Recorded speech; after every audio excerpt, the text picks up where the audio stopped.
Many times these nativity displays show that three wise men are giving their gifts to the baby Jesus. Is this display accurate? What does the Bible really reveal to us about this event? From the biblical accounts and historical information about the town, about the ancient towns of Judea, or in Judea, like Bethlehem, we know that it was not a barn or a stable, but it was the lower part of a house. There's been archaeological evidence showing that these houses, they had upper rooms, and on the bottom floor is where they kept their animals. You know, some of their animals they kept down there. They were down there because there wasn't enough room upstairs because everybody had come in there because of the tax collecting, and also the feast was coming up as well. So they were downstairs in the bottom part, as we know, with the animals, and it also gave a little bit more room for them because Mary was about to give birth. So they had plenty of room there to be able to do that. But that's not my main focus today. My main focus is the account of the wise men who came to see Jesus. Who were they? Where did they come from? How many were there? How did they find Jesus? Why did they seek advice from King Herod? Why was King Herod troubled? That's a lot of questions there, and what was the significance for the gifts that they gave to Jesus? A lot of questions I'm about to answer here. First of all, let's read the account in the Bible to find out the answers. That's where we always find them. And we're also going to look at some historical accounts to understand who they were as well. In Matthew chapter 2, beginning in verse 1. Now after Jesus was born in Bethlehem of Judea in the days of Herod the king, behold, wise men from the east came to Jerusalem, saying, Where is he who has been born King of the Jews? For we have seen his star in the east and have come to worship him. When Herod the king heard this, he was troubled, and all Jerusalem with him. And when he had gathered all the chief priests and scribes of the people together, he inquired of them where the Christ was to be born. So they said to him, In Bethlehem of Judea, for thus it is written by the prophet, But you, Bethlehem, in the land of Judah, are not the least among the rulers of Judah. For out of you shall come a ruler who will shepherd my people Israel. Then Herod, when he had secretly called the wise men, determined from them what time the star appeared. And he sent them to Bethlehem and said, Go and search carefully for the young child.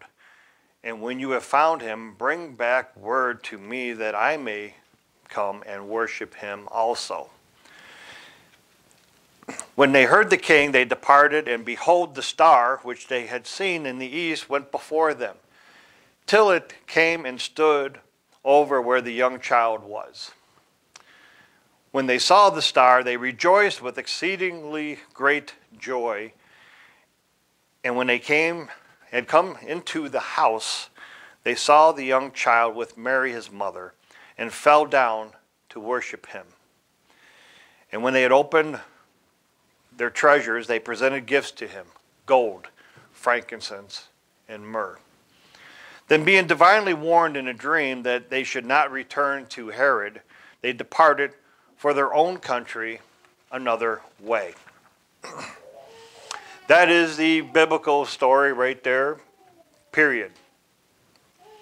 Now, according to the CatholicDigest.com website, CatholicDigest.com, says the Gnostics wrote expanded accounts of the birth of Jesus that highlighted the miraculous element in the exotic origins of the wise men. As the center of Christianity shifted north and west to Asia Minor, Greece, and then Rome, Matthew's indication that the wise men came from the east suggested that they came from Persia. Before long, the full-blown version of the story was circulating. Soothsayers and stargazers, they thought that's what they were, kings from Persia, India, and Africa, who followed this magical star across the desert sands on camels and finally arriving after a long and perilous journey to worship the infant Christ. The problem is that very little of that version of the story is in Matthew's gospel. Matthew does not say they are kings. He does not number them as 3. He does not say that they rode camels. He doesn't say that they followed a magical star. And he doesn't say that they went on a long journey. He simply writes, wise men came from the east. They saw his star. They came to the court of Herod the Great. They brought gifts of gold, frankincense, and myrrh. Let's look at the scriptures here again. Matthew chapter 2 and verse 1. Now after Jesus was born in Bethlehem of Judea in the days of Herod the king, behold, wise men from the east came to Jerusalem.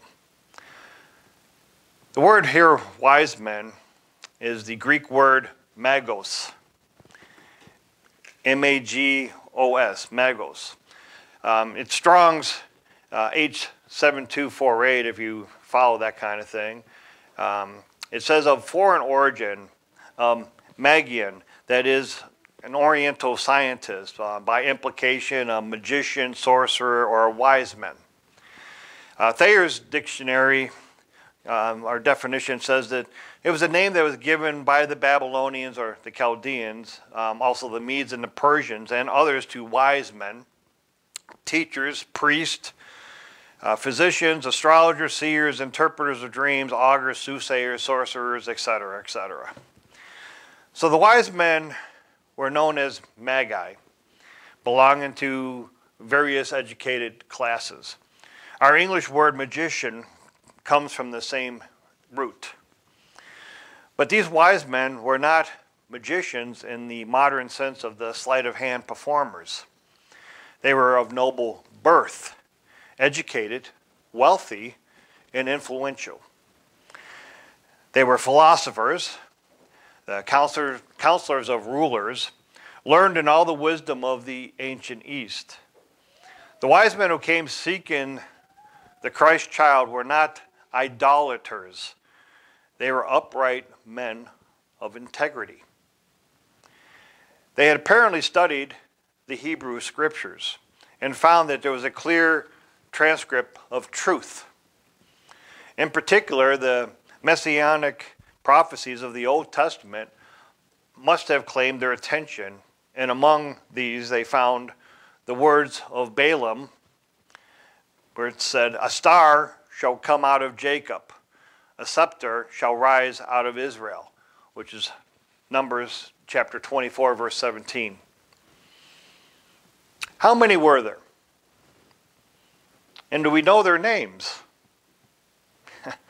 Eastern tradition sets the number of the Magi at 12. But the Western tradition sets their number as 3 based on the 3 gifts of gold, frankincense, and myrrh that were presented to the infant Jesus. According to the Western church tradition, Belteshazzar is one of these kings that is supposed to be from Arabia or sometimes even Ethiopia. Melkor is the king of Persia, and Gaspar, or sometimes Caspar, is a king from India. So they got names for these 3 individuals that they came up with. The scriptures, however, never claims they are kings or how many there were. One would think that if they were kings, that it might have been mentioned in the scriptures. But it's not. It's not mentioned there. So where are they from? Where are these wise men from? These wise men, or magi, were from the east. Clearly said they were from the east, which is a land or lands far away from Judea of 5 or 4 BC. This could not mean Arabia, since the New Testament actually explicitly identifies Arabia in, for instance, Galatians chapter 1, verse 17. So if they mention it there, why wouldn't they do it here? Also, the common expression of the time considered Arabia to be in the south and not the east. In the distant east lay the Parthian Empire, which is very little known today, but it rivaled the Roman Empire for the domination of the world at that time. Parthia included the conquered lands of Babylon, Persia, Bactria, and many other countries on the eastern side of the Euphrates River. It was to these lands that the Assyrians had actually exiled some of the ancient house of Israel, and many of their descendants remained in that region. In Matthew chapter 2, verse 2, it says, "Where is he who had been born King of the Jews? For we've seen his star in the east and have come to worship him." So on the night of Christ's birth, a mysterious light appeared in the sky, which became a luminous star that persisted in the western heavens. Because the wise men saw and followed a star, many believed that they were pagan astrologers. However, throughout Scripture, God soundly condemns astrology. In Deuteronomy chapter 4 and verse 19, it says, "Take heed lest you lift your eyes to heaven, and when you see the sun, the moon, and the stars, and all the host of heaven, that you feel driven to worship them and serve them." It's against God. The nativity stories claiming that they were astrologers discredits them and God, as it was God that led them to his son. In addition, the wise men who visited Jesus knew in advance who they were going to visit and what the purpose of their visit was, which was to worship him. It is highly unlikely that some heathen, adulterous astrologers would go to such a great effort to travel many, many miles to give honor to the son of a deity that they did not worship. It doesn't make sense. So what was the star? What was the star that they saw? Now, many historians have attempted to determine the date of Jesus' birth by looking for records concerning comets, meteors, supernova, the conjunctions of the planets, and all kinds of things like that. Now, Albert Barnes' notes on the Bible says, among the ancients, the appearance of a new star or comet was regarded as an omen of some remarkable event. Many such appearances are recorded by the Roman historians at the birth or the death of distinguished men. For example, they say that at the death of Julius Caesar, a comet appeared in the heavens and shone for 7 days. These wise men also considered this as evidence that the long-expected prince was born, this star. But what was this star? What was the star that led the wise men to Jesus Christ in Bethlehem? Was it a physical star at all? Whatever it was, the star, or the Greek word aster, was definitely a miraculous origin. It was no ordinary physical star. For instance, it had the ability to move. Matthew writes that the star went before them till it came and stood over where the young child was. No star that we've ever seen can do that. Even shooting stars, which are really meteors burning up in the atmosphere, cannot change directions or stop over some kind of specific place. His star, which it says in verse 2, his star was possibly, perhaps even, probably, more likely an angel. These spirit beings have a glorious appearance like a radiating star, and they can certainly move and change directions to show someone the way. Stars in the Bible often symbolize angels. For example, in Job chapter 38, verse 7, where were you when the morning stars sang together and all the sons of God shouted for joy? It was talking about the angels here, calling them stars. In Revelation chapter 12, verses 4 and verse 7, it says, his tail drew a third of the stars from heaven. We know that Satan took a third of the angels with him. And war broke out in heaven, and Michael and his angels fought against the dragon, and the dragon and his angels fought. So again, these stars are angels. Now we know there were angels involved in this great event of Jesus' birth, as recorded in Luke chapter 2. So most likely it was an angel that guided them, the same as the angel appeared before the shepherds in Luke chapter 2, verse 8. Now there were in the same country shepherds living out in the fields, keeping watch over their flock by night. And behold, an angel of the Lord stood before them, and the glory of the Lord shone around them, and they were greatly afraid. So again, this was an angel that came before these people and told them about the birth of Jesus. Now the next question is why did they go to King Herod? Why did they bother even going to King Herod? After all, they saw the star. Did the angel all of a sudden stop appearing to them and they lost direction? Why did they have to ask Herod where the child was if they knew the scriptures? They knew the scriptures. They certainly were acquainted with the prophecy of Micah, which says, but you, Bethlehem Ephrathah, though you are little among the thousands of Judah, yet out of you shall come forth to me the one to be ruler in Israel. It's Micah chapter 5 and verse 2, which is also again mentioned in Matthew chapter 2 verses 5 and 6. Now let's read Matthew chapter 2 verse 3 here again. It says, when Herod the king heard this, he was troubled, and all of Jerusalem with him. And when he had gathered all the chief priests and the scribes of the people together, he inquired of them where the Christ was to be born. Why did this news disturb Herod?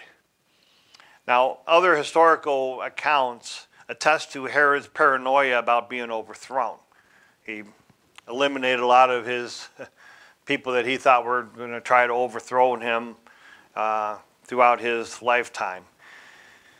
But the news of a new king of the Jews had been born would be threatening to his position.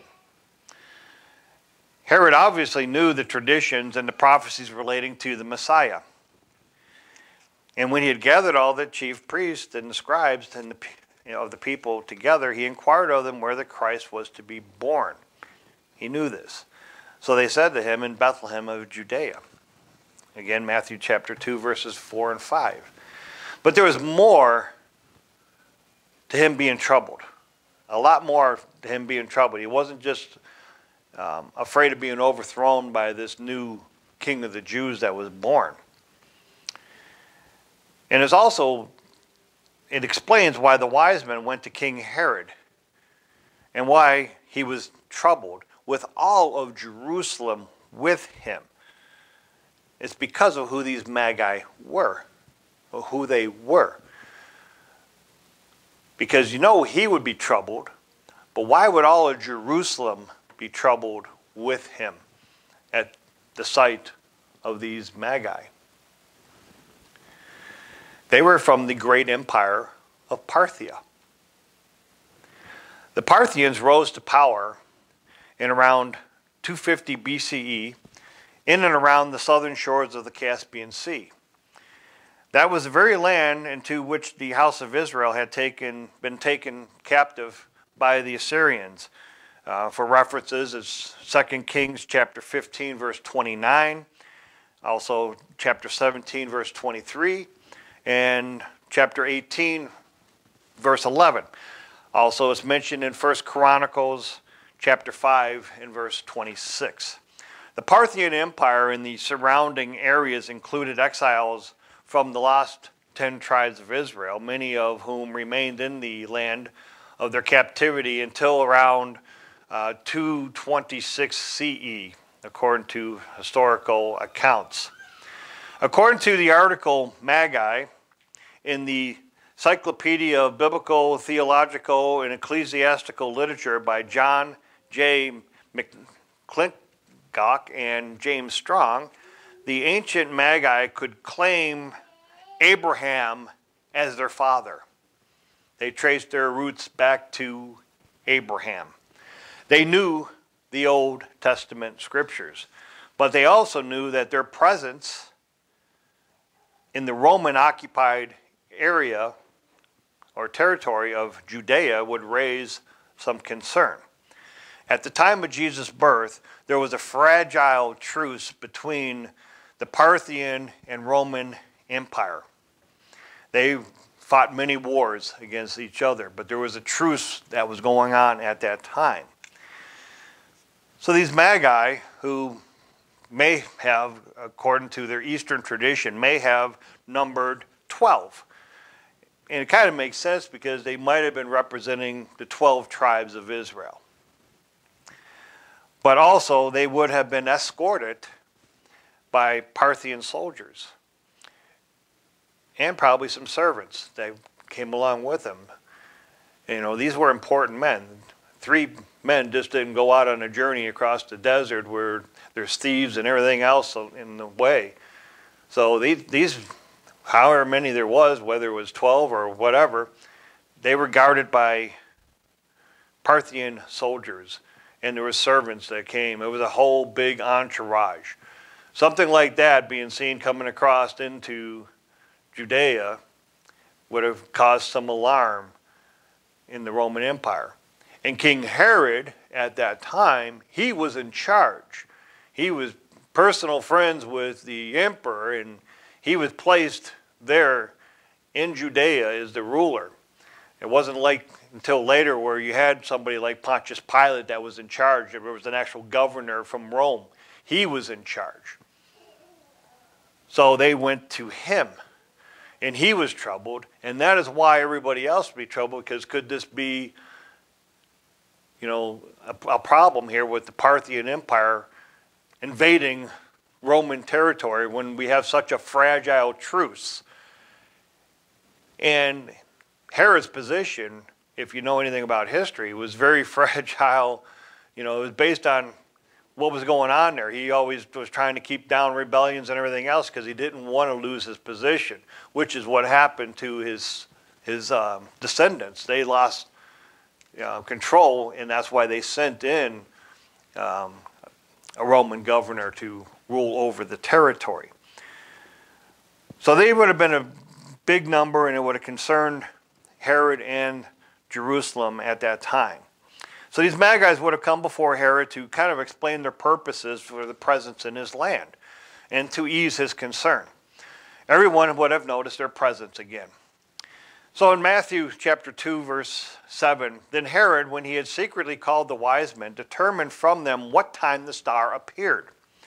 And he sent them to Bethlehem and said, go and search carefully for the young child. When you have found him, bring back word to me that I may come and worship him also. King Herod carefully concealed his murderous intentions, as we know that he ordered for the male children 2 and under in Bethlehem. We know what he did there. But notice how Herod refers to Jesus as a young child. A young child. He realized how long their travels would have taken the wise men from Parthia. Herod knew from when the star had appeared, because he asked them and they told him, that he was not seeking a newborn baby, but a boy now considerably older. Might have been, like my grandson Daniel's age, up to somewhere around 2. To remove the threat from this position that, that this king of the Jews was born, he put to death all the male children who were in Bethlehem and all of the districts around Bethlehem from 2 years old and under, according to the time which he had determined from the wise men. That's Matthew chapter 2 and verse 16. Jesus may have been a year or 2 years old by the time the wise men finally made it to the house that him and his parents were staying at. Matthew chapter 2 and verse 9. When they heard the king, they departed, and behold, the star which they had seen in the east went before them, till it came and stood over where the young child was. Again, the young child. And when they saw the star, they rejoiced with exceedingly great joy. This angel now has reappeared and is guiding them. And when they came into the house, they saw the young child with Mary his mother, and fell down and worshipped him. And when they had opened their treasures, they presented gifts to him, gold, frankincense, and myrrh. Again, the angel appeared and guided them to the house where Jesus was. Not a manger, not a stable, but a house. Not a cave, but a house.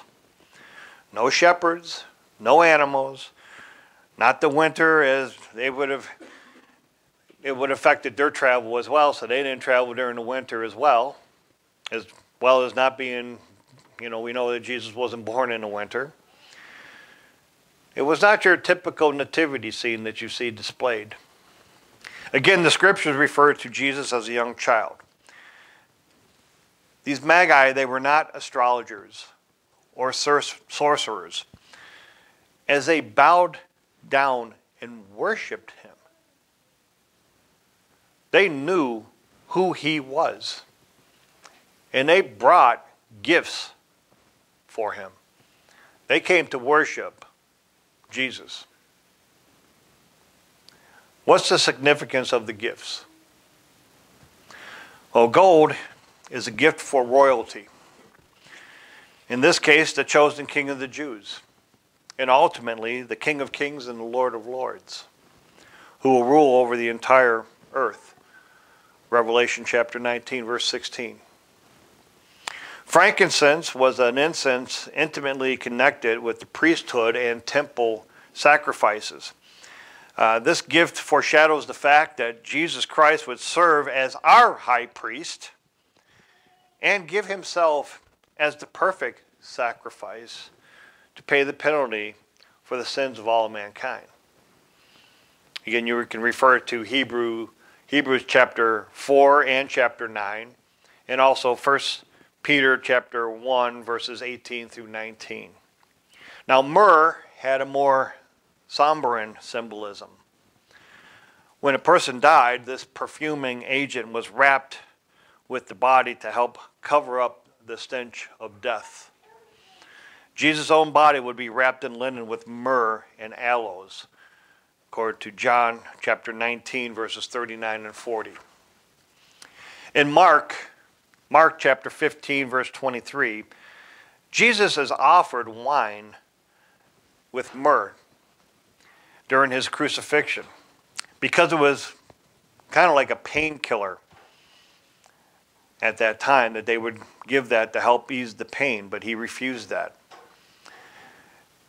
Myrrh would also be used in oil for anointing kings, which is significant given that the Magi came looking for the King of the Jews. Then in Matthew chapter 2, verse 12, then being divinely warned in a dream that they should not return to Herod, they departed for their own country another way. This verse also shows that they were not some pagan religious astrologers looking for other gods to worship, but they were descendants of Israel that studied and knew the prophecies of the Old Testament. In Parthia, on a side note, in Parthia, there was a lot of the tribe of Ephraim, and also Manasseh was there, but there was also Jews mixed with them and some of the other tribes, and also Levites. There's some studies out there that believe that some of the kings were actually Judean kings, descended from David, to carry on the line. And many believe that maybe these Magi could have been Levitical type priests. So it's interesting, but that's a whole nother story. But it's very interesting when you consider that they controlled that area for a long time, with descendants of the Persians and the Medes and everyone else that was over that way. But they apparently, these Magi did stay in Bethlehem for a few days, and they had enough time to sleep because they were divinely warned in a dream not to go back to Herod. They left a different route to go back to their country.